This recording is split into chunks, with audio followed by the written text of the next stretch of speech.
बिस्मिल्लाहिर्रहमानिर्रहीम। अस्सलाम वालेकुम यूनिवर्सिटी कुकिंग यूट्यूब चैनल पर आपको खुशामदीद। आज फिर मैं हाज़िर हुई एक नई और बहुत ही मज़ेदार आलू की फ्राइज़ की रेसिपी के साथ। ये ऊपर से बहुत क्रिस्पी और अंदर से बहुत नरम होते हैं। तो आप इसको बनाकर मेहमानों को चाय के साथ भी पेश कर सकते हैं। इसको बनाकर बच्चों को लंच बॉक्स में भी दे सकते हैं और इसको बना के आप 1 महीने तक स्टोर भी कर सकते हैं। तो ये आप देख सकते हैं, ये ऊपर से बहुत क्रिस्पी हैं और अंदर से बहुत नरम है। तो इधर मैं आपको तोड़ के भी दिखाती हूँ। तो ये देखें माशाल्लाह, ये अंदर से कितने नरम है। तो चलते हैं, रेसिपी शुरू करते हैं। रेसिपी शुरू करने से पहले मेरी आपसे रिक्वेस्ट है, अगर आप चैनल पर नए हैं तो चैनल को सब्सक्राइब करें, बेल आइकन को प्रेस कर लें और वीडियो को एंड तक देखा करें ताकि आप इसके हर राज जानते हुए मुझसे भी अच्छे फ्राइज़ घर पे बना सकें। तो इधर सबसे पहले ये मैंने आधा किलो आलू लिए हैं। आलू का मैंने ऊपर का छिलका जो है अच्छी तरह से रिमूव कर लिया और इसको मैंने पानी के अंदर रख दिया। तो आलू को जब भी हमने छिलका उतारना है, छिलका उतारने के बाद हमने इसको पानी के अंदर रख देना है, क्योंकि थोड़ी ही देर में आलू जो है अपना रंग बदलना शुरू कर देता है। जब हम इसको पानी में रखते हैं तो फिर ये रंग नहीं बदलता। तो अब हम इसके थोड़े बड़े बड़े से टुकड़ों में हम इसको काट लेंगे।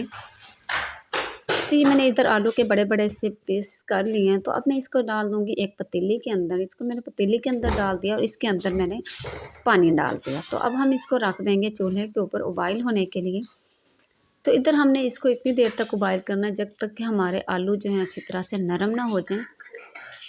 तो इसको काट के रखने का मकसद ये था कि ताकि हमारे जो है टाइम जो है वो ज़्यादा ना लगे। इस तरह काटने से आलू जो है वो जल्दी उबाइल हो जाते हैं। तो आलू हमारे नरम हो चुके हैं, उबाइल हो गए हैं। तो अब ये मैंने छलनी लिया है, तो आलू को मैंने डाल दिया इधर छलनी के अंदर और हाथ की मदद से हम इसको थोड़ा सा दबाएँगे। इस तरह से दबा के हमने आलू को जो है ये छलनी के अंदर से जो है हमने निकाल लेना है सारे आलूओं को। वैसे भी हम हाथ की मदद से इनको मैश कर सकते थे, लेकिन इस तरह से हमने इसको इसलिए मैश करना है जब हमने फ्राइज़ बनाने हैं ताकि हमारे फ्राइज़ के अंदर कोई लम्स या कोई गुठली वगैरह आलू की ना रहे। बाकी भी आलू इस तरह से डाल के मैं सारे आलू जो हैं उनको इस तरह से छान लूँगी। तो ये देखें, आप देख सकते हैं कि ये हमने जो आलू हैं इनको मैश किए, ये सारे जो हैं ये छलनी में से मैंने इनको निकाल लिए, सारे छलनी के साथ जो है चिमट चुके हैं। तो अब चम्मच की मदद से अब इन सब आलू को मैं उतार लूँगी।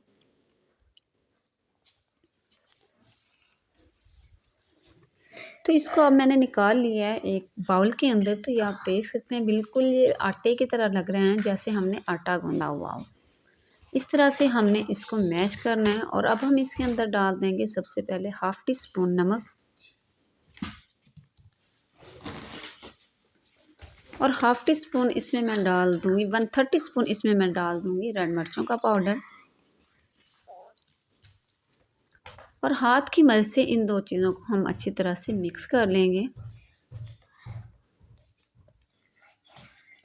तो अब हम इसके अंदर डाल देंगे, ये है मेरे पास कॉर्नफ्लोर। कॉर्नफ्लोर इसमें हम डाल देंगे 3 से 4 बड़े चम्मच जो है वो भर के हम डाल देंगे कॉर्नफ्लोर के।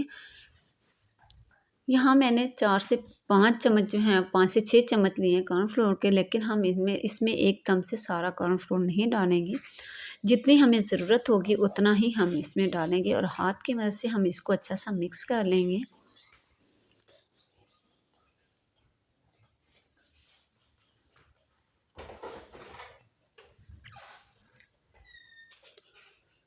तो ये आप देख सकते हैं ये अभी नरम है। तो इसके अंदर मज़ीद जो वो कॉर्नफ्लोर है वो भी मैं इसके अंदर डाल दूँगी। जो 3 चम्मच मैंने बचा के रखे हुए थे, ये तकरीबन सारा जो कॉर्नफ्लोर मैं इसमें डालूँगी वो तकरीबन 7 से 8 चम्मच इसमें कॉर्नफ्लोर का जाएँगे। और हाथ की मदद से हम इसकी अच्छी सी मिक्सिंग कर लेंगे। हम थोड़ा थोड़ा इसलिए डालेंगे, एकदम से सारा नहीं डालेंगे, ताकि जितनी हमें ज़रूरत हो उतना ही हम इसके अंदर डालें, इससे ज़्यादा ना डालें। तो ये आप देख सकते हैं तकरीबन 7-8 चम्मच जो हैं ये मैंने इसमें कॉर्नफ्लोर के डालने हैं। तो ये इस तरह से हमारा बैटर सा जो है ये तैयार हो चुका है। तो हाथ की मदद से हम इसको अच्छा सा मिक्स कर लेंगे।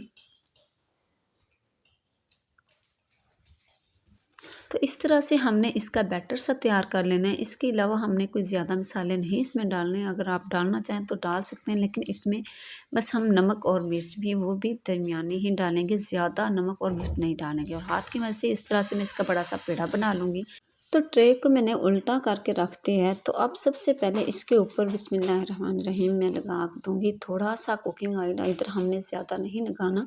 इसके ऊपर मैंने half tea spoon cooking oil डाला है और ब्रश की मदद से इसको मैं सारे ट्रे पे फैला दूँगी। तो अब इसके ऊपर मैं रख दूँगी, ये है मेरे पास शीट, प्लास्टिक शीट मैंने लिया है। तो मैं इस तरीके से इसके ऊपर प्लास्टिक शीट रख दूँगी। अगर आपके पास प्लास्टिक शीट नहीं है तो आप घर में आम इस्तेमाल होने वाले जो शॉपर होते हैं उसको भी काट के बराबर करके इसके ऊपर रख सकते हैं।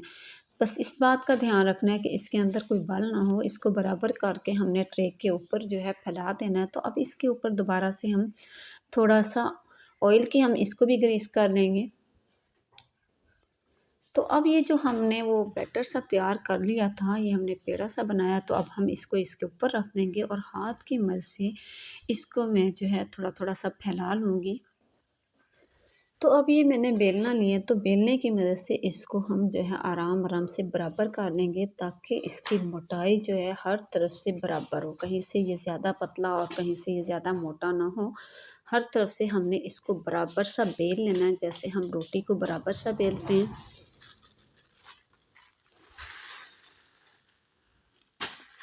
तो इसी तरीके से मैं इसको पूरी जो ट्रे है इसके ऊपर मैं बेल लूँगी। इसको मैंने जो है ज़्यादा बारीक नहीं बेला, ये जैसे रोटी होती है उस तरह से नहीं है, ये रोटी से हट के ये तकरीबन 1 उँगली के बराबर इसकी मोटाई है। तो इस तरीके से अब हमने इसके किनारे काट के इसको बराबर कर लेना है। तो अब ये मैंने छुरी ली है, तो छुरी की मदद से बिस्मिल्लाहिर्रहमानिर्रहीम इस तरीके से बराबर से जो है मैं इसको कट लगा दूँगी।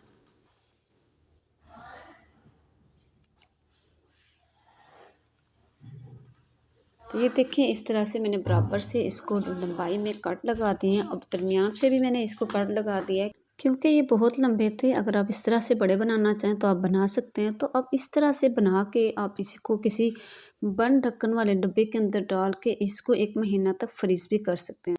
तो जब आपने बनाना हो तो बनाने से पहले 1 घंटा पहले निकाल के इसको बाहर रख दें और फिर बाद में आप इसको फ्राई कर लें। तो अब चलते हैं हम दूसरी साइड पे। तो इधर ये मैंने कढ़ाई ली है, कढ़ाई के अंदर मैंने ऑयल डाल दिया है। तो ऑयल हमारा जो है गर्म हो चुका है। ऑयल को हमने ज़्यादा गर्म नहीं करना, हमने ऑयल को इतना गर्म करना है कि हम इसके अंदर फ्राइज़ डालें और वो आराम आराम से पकें। ये ना हो कि ये ऑयल हमारा इतना गर्म हो कि जब हम इसके अंदर फ्राइज़ डालें तो वो एकदम से ऊपर से जलने लगे। तो ये बिस्मिल्लाहिर्रहमानिर्रहीम, तो अब इस तरीके से इसके अंदर मैं फ्राइज़ डाल दूँगी। तो ये आप बब्बल से अंदाज़ा लगा सकते हैं कि हमारा तेल जो है ये कितना गर्म है।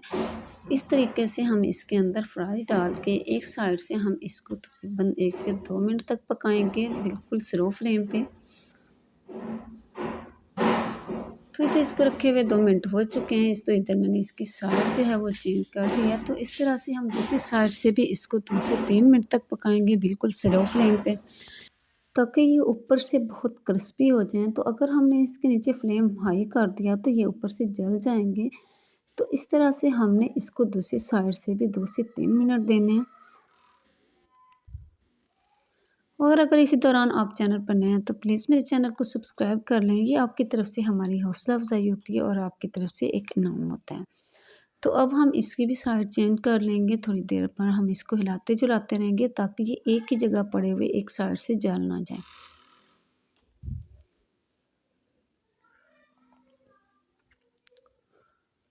तो इधर इसको भी रखे हुए 2 से 3 मिनट हो चुके हैं। तो अब जो है मैं इसको निकाल लूँगी। तो ये मैंने छलनी ली है, तो अब छलनी की मदद से बिस्मिल्लाहिर्रहमानिर्रहीम इसके अंदर मैं डाल के इन सब फ्राइज़ को निकाल लूँगी।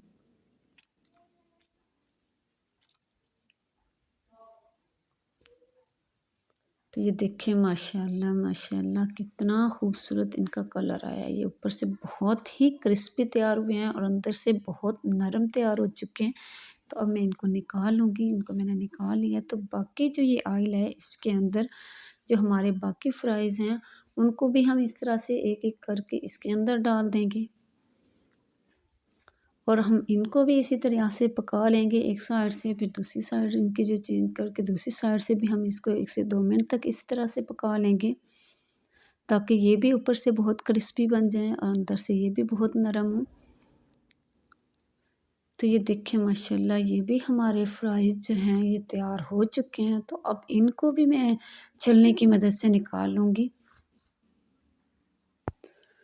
तो ये देखिए माशाल्लाह माशाल्लाह इनको भी मैंने निकाल लिया। तो माशाल्लाह हमारे सारे फ्राइज़ जो हैं ये बहुत ही क्रिस्पी, बहुत मज़े के जो है ये तैयार हो चुके हैं।